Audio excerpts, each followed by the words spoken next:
à chaque rupture de charge, de pouvoir transférer les dossiers du département ministériel au ministre entrant.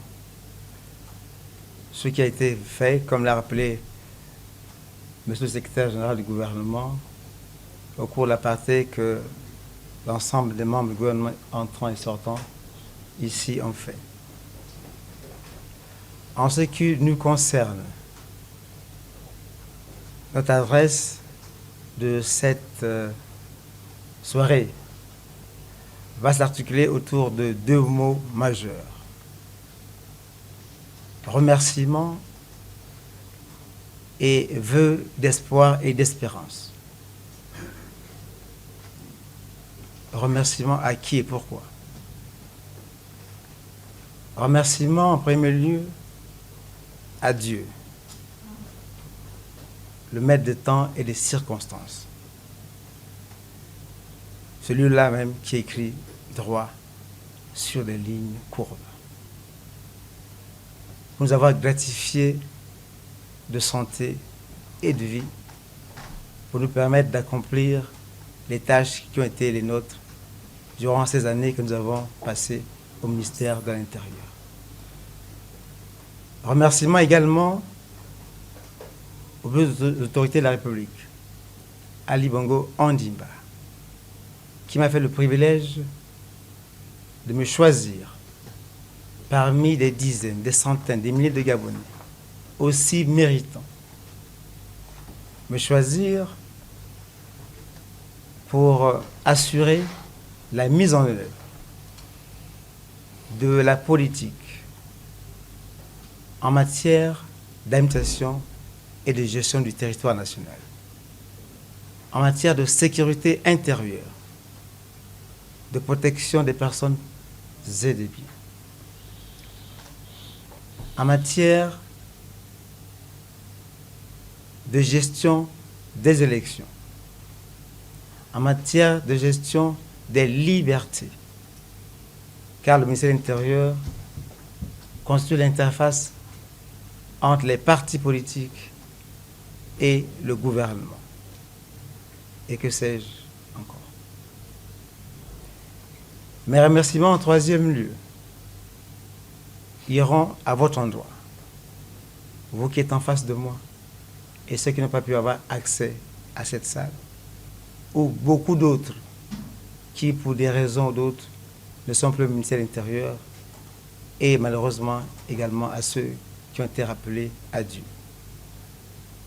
À vous qui m'avez subi, à vous qui au quotidien m'avez accompagné dans l'accomplissement de ces tâches. Il s'agit des personnels de commandement et des auxiliaires de commandement. Il s'agit des autorités décentralisées. Il s'agit de l'administration centrale. Il s'agit des forces de police nationale.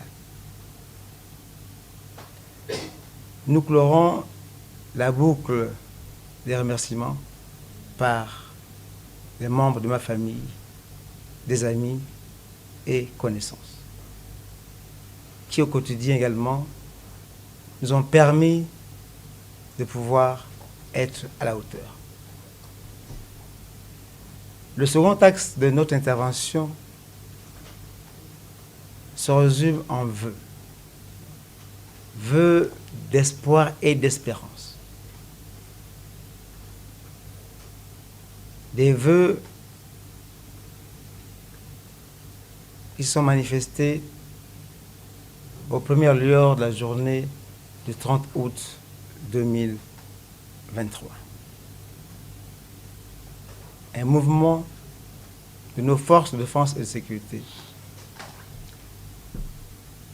qui a connu l'adhésion populaire et qui s'est déroulé d'une manière pacifique, sans qu'il y ait effusion de sang. Nous nous félicitons en tant que ministre de l'Intérieur, donc de la Sécurité, effectuant le tour des troupes dans la nuit du 26 au 27, avoir rappelé aux différentes forces que quel que soit ce qui arrive, qu'il n'y ait pas un seul coup de fil, un seul coup de feu tiré envers nos compatriotes.